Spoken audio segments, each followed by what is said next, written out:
Most archaeological discoveries are interesting in some way or another, but there are those that stand out from the crowd. We're talking about strange finds that aren't quite where they should be, or artifacts that seem somehow out of place. In some cases, discoveries like these even make us question everything we think we know about archaeology. Let's check some out, and you'll see exactly what we mean. There are certain places you might expect to find an unexploded World War I era hand grenade. An old battlefield would be a good place to look, for example. You probably wouldn't think to look in a potato chip factory, but that's where this one turned up in February 2019. To make things even stranger, the discovery happened in Hong Kong, a place that wasn't even involved in the First World War. We think we might have an explanation, though. The grenade was found inside a potato sack that had been shipped to the plant from France. Because the grenade has been discolored by a century's worth of mud, soil, and rust, it looks like a potato, and would have blended in with all the other potatoes that were pulled out of the ground to be put in the sack and shipped. Whoever packed the bag simply didn't notice the grenade. They were extremely fortunate because when the police arrived, they confirmed that the grenade was unstable. It's a minor miracle that it didn't explode during shipping, but it had to be destroyed by a controlled detonation shortly after it was found. Could the mummified remains of a monk from the 16th century hold the key to curing rheumatoid arthritis in the 21st century? That's the unusual theory that was floated by scientists in January 2019, and they're still working on the idea today. The exceptionally well-preserved mummy was found inside a convent in Guano, Ecuador, but was shipped to France so it could be studied by world-renowned pathologist Dr. Philippe Charlet. He believes that vital clues about the origin of the disease might be contained in the body. Rheumatoid arthritis isn't thought to have existed at all until shortly before the arrival of post-Columbian Europeans in the Americas. The surviving bodily tissues of the monk, who was roughly 85 when he died in 1565, contain traces of the illness. If we're right about when and where rheumatoid arthritis first appeared, his body should be able to tell us a lot about how the disease worked when it was still new and hadn't had several centuries to evolve and change. Tests and studies are ongoing, so we might hear more about them in the future. London is England's capital city, and is also one of the most ancient cities in the world. You can trace it all the way back in time to the Roman era, but you don't necessarily have to look back that far in its history for fascinating discoveries. Here's one from the 18th century. It's a huge, cavernous ice house, and it was found right underneath the city streets in late 2018. The ice house is evidence of how far the well-heeled aristocrats of 18th century London would go to ensure they and their guests could enjoy luxuries like ice in their drinks. There was no electricity at the time, so keeping water frozen wasn't easy. They also had to ensure that their water was clean, which ruled out using the local River Thames. Instead, they had ice shipped to London from Norway, and then stored it in vast facilities like this one. It's not far from Regent's Park, and is thought to have been built somewhere around 1780. That makes it the oldest and largest known ice store in the city. Aside from providing ice for drinks, the facility catered for medical clients at nearby hospitals and dental clinics. When did our ancient ancestors first learn the secrets of fire? We can't provide a definitive answer to that question, but we might be able to shed some light on when the practice began in Europe. In 2016, archaeologists found evidence of fire-making in a cave in the southeast of Spain. Based on these fragments of charred bone and burnt rock, they believe that early humans made a fire here at Cueva Negra approximately 800,000 years ago. This is the earliest evidence of deliberate fire-making on the entire European continent. It does not, however, mean it was the first fire. Archaeologists say that the knowledge to make small controlled fires like this one would have developed slowly over many years. So they think it's more likely that the first fires made by human hands in Europe happened about 1 million years ago. That still doesn't make them quite as old as the first fires in Africa. 1 million-year-old charred bones were found in South Africa in 2012, suggesting that the art of making fire was learned there even longer ago than that. If you're stuck in jail with nothing to do other than reflect on whatever you did wrong to end up in there, you might as well put your time to good use. The inmates of Pleven Prison in Bulgaria did that in 2018 and found a huge collection of Ottoman-era silver coins.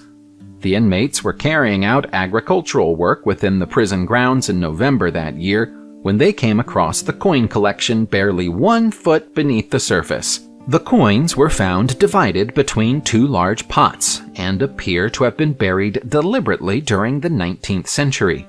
The total number of coins in the 2 pots was 7,046, giving the silver a combined weight of almost 19 pounds. What's curious here is that the coins were already antiques by the time they were buried. They're Turkish akçes, which ceased to be legal tender in the Ottoman Empire in 1687 when they were withdrawn and replaced by the kurus. Someone probably spent many years building up this collection, which would have been enough to buy 3 large houses in the 17th century, and probably buried it for protection. Why they never came back for it again is something we'll never know. Back in 2010, a lot of newspaper articles were written about the discovery of the world's oldest drinkable champagne in a shipwreck close to Åland in Finland. The twist in the tale is that it's no longer thought to be the world's oldest, and nor is it considered to be drinkable. The labels on the champagne bottles had faded by the time the alcohol was found, but based on the design of the twin-masted schooner it was found inside, it was estimated to be from around the year 1810. That made it comfortably older than the previous record holder, which was an 1825 bottle of Perrier Jouet. 2 bottles from the hull were opened and served to the press at an event 2 months after the discovery, and the press noted that it lacked fizz and was disgustingly sweet. That's not surprising, given that 19th century champagne contained an average of 100 grams of sugar, as opposed to the 8 or 9 grams we get today. Soon afterwards, though, a closer examination of the ship concluded that the vessel was more likely to be from 1830 than 1810. At the same time, French inventor Veuve Clicquot completed an analysis of the contents of the 169 bottles and labeled them undrinkable. If only the press had known that before they drank it. In 2011, a horrific discovery was made by builders during excavation work in Queens, New York, USA. Their machinery had ripped an iron coffin out of the ground, broke the lid of the coffin, and ripped a mummified body out from inside it. Amazingly, the body wasn't destroyed in the process. In fact, the skin and clothing of the woman were so well preserved that the police were called on suspicion that she might be a recent murder victim. In reality, she'd been dead for more than 150 years by the time she was found. The iron coffin bore no markings, so it took until 2018 to identify the woman, but a team of dedicated researchers got there in the end. As it turns out, she was one of New York's first smallpox victims, and she was buried inside an iron coffin out of fear that she might infect people even after death. Her name was Martha Peterson, and she passed away in 1851 at the age of around 35. By using CT scans, forensic imaging specialists have been able to reconstruct her face, giving us a glimpse of what she looked like in life. She's now been reburied at the African Methodist Episcopal Church. This time, her grave is clearly identified. When this gilded Roman horse's head sculpture was found on a farmer's land in Germany in 2009, the farmer thought his luck was finally in, and he was about to become rich. He was left disappointed when the state of Hesse paid him a mere 48,000 euros for the discovery, and so he decided to contest the amount. It took until 2018, but his persistence finally paid off. The life-sized head is all that remains of what would once have been a much larger structure that once stood outside a Roman fort outside the town of Waldgirmes. Archaeologists believe it to be a relic of the year 7 CE and think it was most likely a statue of Emperor Augustus riding on horseback. The fate of the rest of the statue is unknown, but it might have been destroyed by Germanic tribes after the Roman defeat at the Battle of Teutoburg Forest.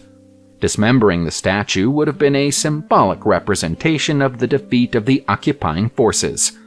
After hearing testimony from archaeologists, a judge decided that a more appropriate reward for the farmer would be 773,000 euros.